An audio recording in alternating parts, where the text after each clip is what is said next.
we see our mission in life? Where do we see our purpose being planted? Where there is no vision, the people perish. One thing that I've noticed and observed, and I know many of our other top leaders have as well, and you just heard this amazing presentation from our legal team and those courageous volunteers to sacrifice themselves for our learning. Those were stories on the product. But one thing that we've observed is that we're not telling stories on our business experience. We're not telling our own dream, struggle, victory story. And when you look at those three words in particular, dream, struggle, victory, guys, this is the most important story that we can share. The dream is super important. And of course, the victory, that's why we're doing this. But the most important part of the story is that middle word, is the struggle. People often think that we don't have problems. They think that the people sitting up here in the front 4 or 5 rows don't have problems. Anyone not have problems here? Raise your hand, please. Oh, sure. Yeah, you keep your hand down. I know you have problems. There you go. Oh, yes, you have very big problems, Tony. Yes, we know. We'll hear about you tomorrow. So, people often think that we don't have problems, and I love what Natalie says. New level, new devil. Right? Our problems change, but they're always there. But it's important that we share the struggle. That we share that in our journey so that the newer folks that are getting started, they need to know that there is a struggle. We can't make it sound too easy. How many of you discovered this isn't easy? Raise your hand. Okay, anything that sounds too easy is probably sleazy. So be sincere in your story. And this is hard. There is struggle. And that's our most important story, is in the struggle itself. Comfort is the enemy of high achievement. It's when you get out of that comfort zone that growth happens. It's when you get out of that comfort zone that miracles happen. We need to constantly be on guard for this. It's a cultural thing in our company. Comfort is the enemy of high achievement. Let's talk about what goals are for just a second. There's been some references to goals and how this ties in with vision. And really, goals are nothing more than bite-sized vision. Okay, bite-sized vision. Time-constrained, measurable, mini visions that help us move forward. These are super important to have and to share with our team members and others so that we can be held accountable is also a really important step. But we also need to realize, and Dave Sterling masterfully mentioned this at the first of the session this morning, that culture is everything. And John Maxwell, who's written over 98 books, figure that, 98 books on leadership.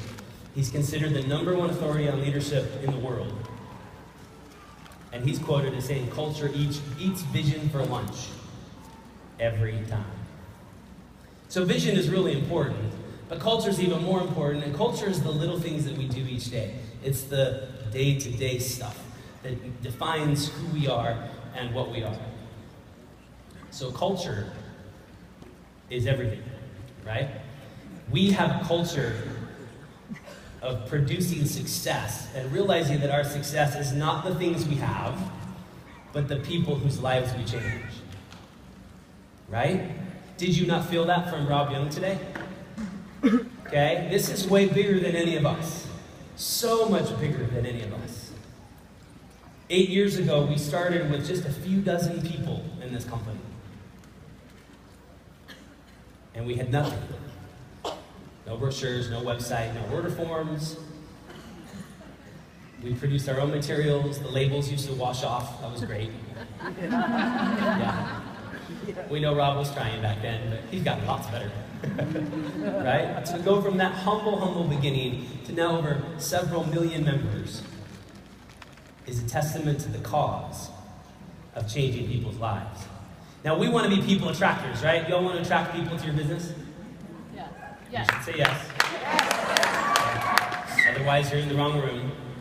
Every one of you here is a silver above. You have a business. So just some basic people attracting skills. #1 is smile. Right? It's actually kind of a rare thing nowadays. Pay attention. Most of us are going to fly home in the next few days. As you're going through TSA and security, just look around you.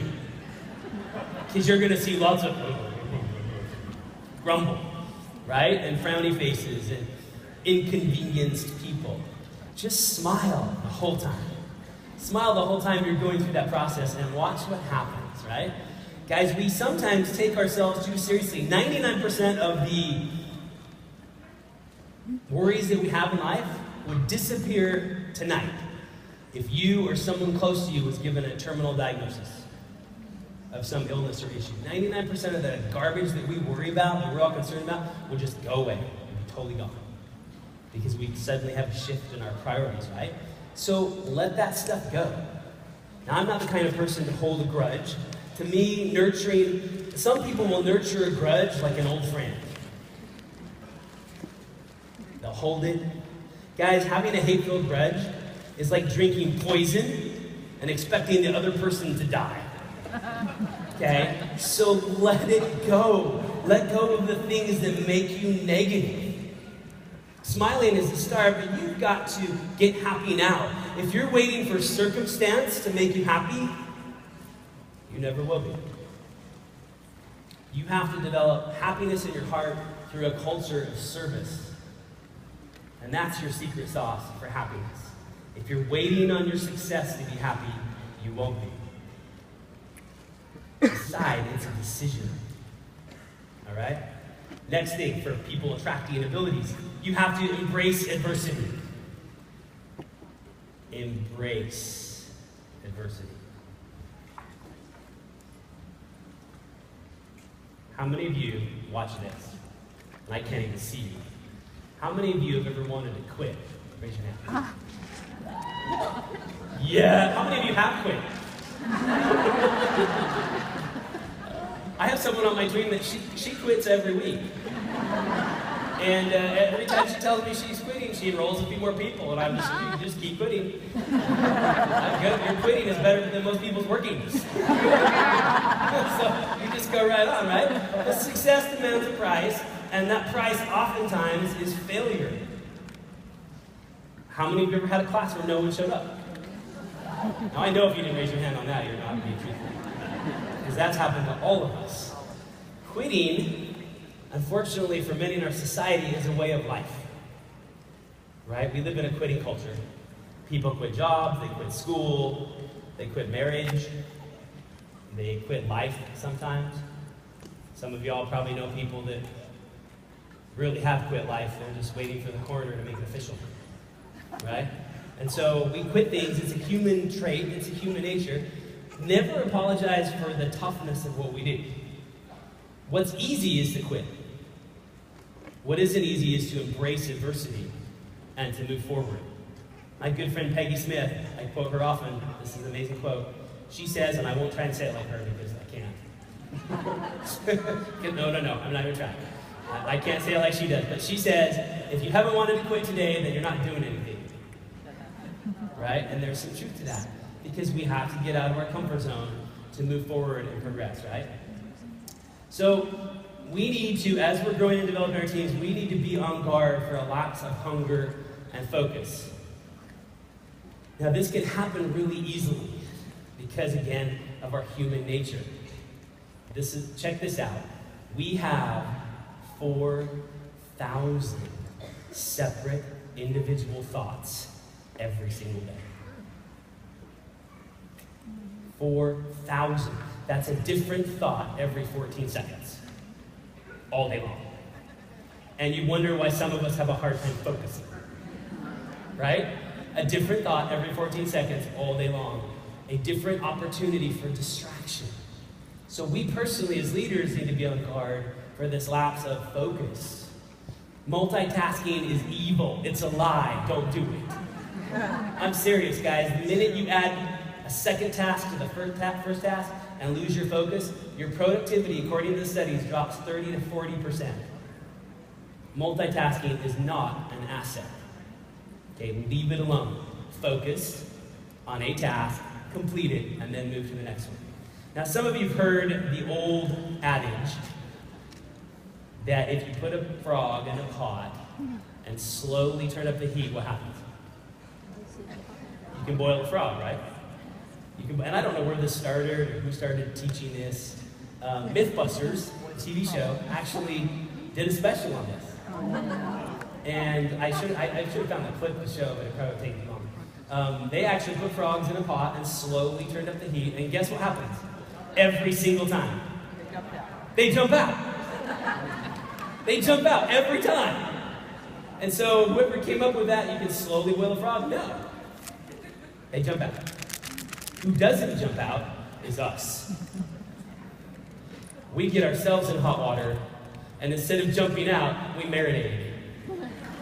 Okay? We just let it cook us, right? Because we're not smart as frogs. Maybe no, I'm just kidding. We need to realize if the water's getting hot, it's something we're doing, and most often, it's unclear communication.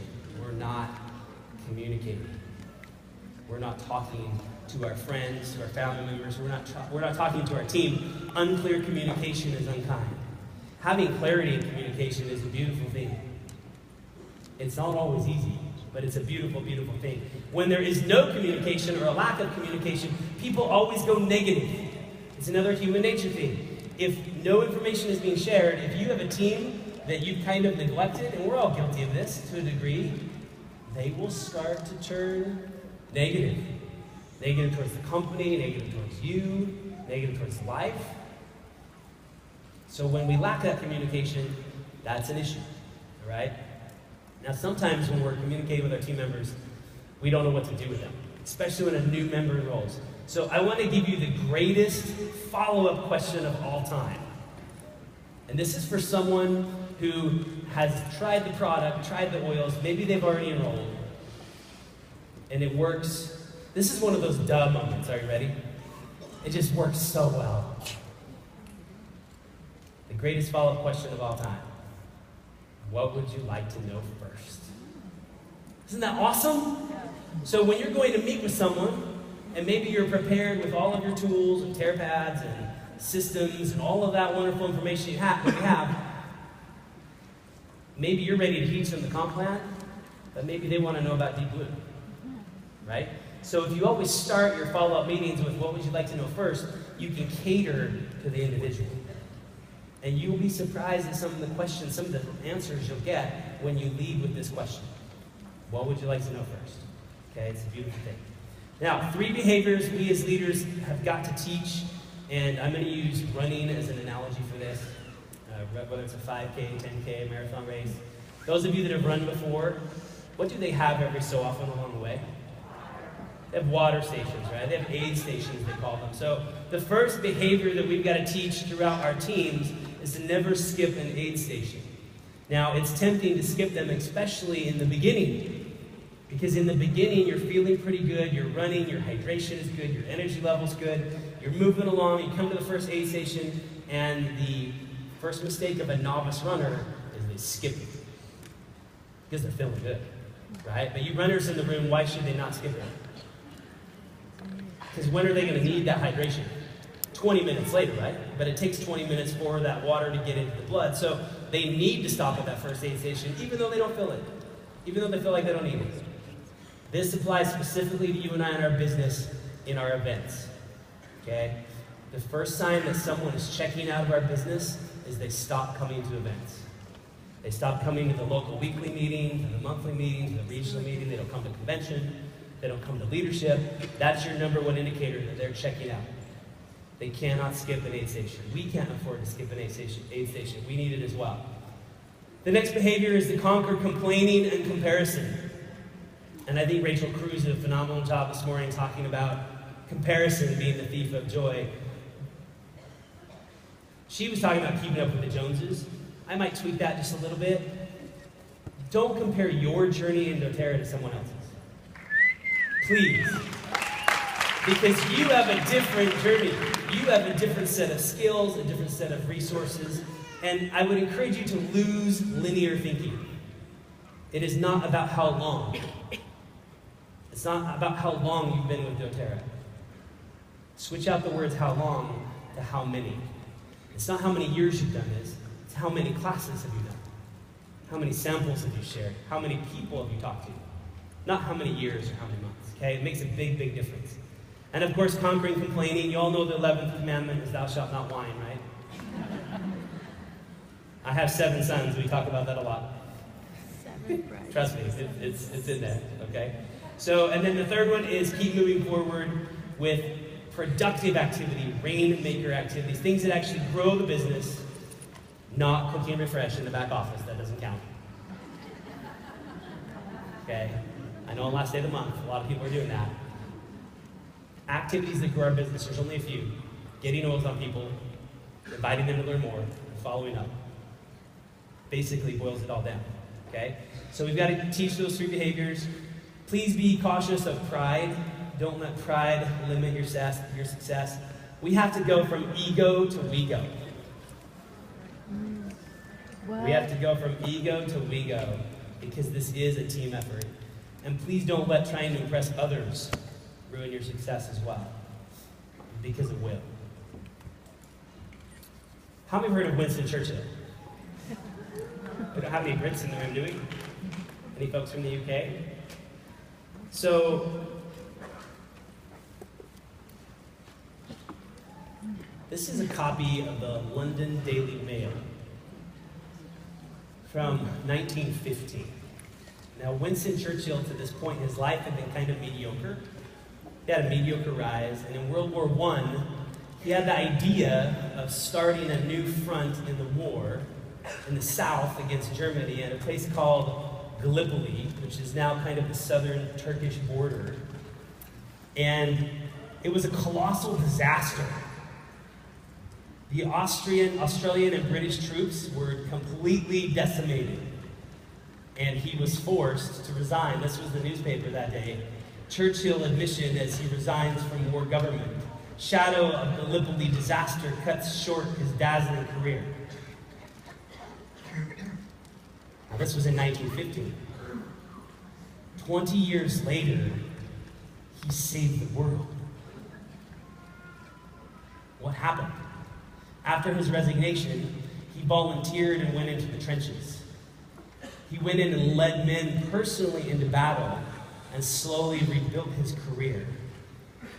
And as he regained access to the House of Commons and Parliament, he became the sole warning voice against Hitler's buildup in Nazi Germany. He was the lone voice. They would scream at him to sit down, be quiet, sit down, Winston. We don't want to hear from you, Winston. You don't know what you're talking about. You were a loss, you were a disaster in the First World War. He closed his book and made this statement. The truth is incontrovertible. Malice may attack it, ignorance may deride it, but in the end, there it is. He took England in its darkest hour and turned it into its finest. That's leadership. That's being willing to take a stand. The crazy thing is, when World War II was over, he got voted out of office. He got voted out of office in favor of a more liberal government. His own people ousted him. And when he was speaking in front of his friends and family, and they were all crying and emotional, couldn't believe this had happened, he said these words: "Success is not final. Failure is not fatal. It is the courage to continue that counts." Do we have the courage to continue? Not long after this, he made another remark that's probably one of his most historic. Never give in. Never give in. Never, never, never, in nothing great or small, large or petty, never give in, except to convictions of honor and good sense. My friends, the greatest scarcity in our world is convicted, passionate, purposeful leadership. We need it in our country. We need it in our world. We need you. The world needs you to do something. to let go of who you are now to become who you were meant to be? Will you do it? Yeah. Don't claim your victory. Thank you.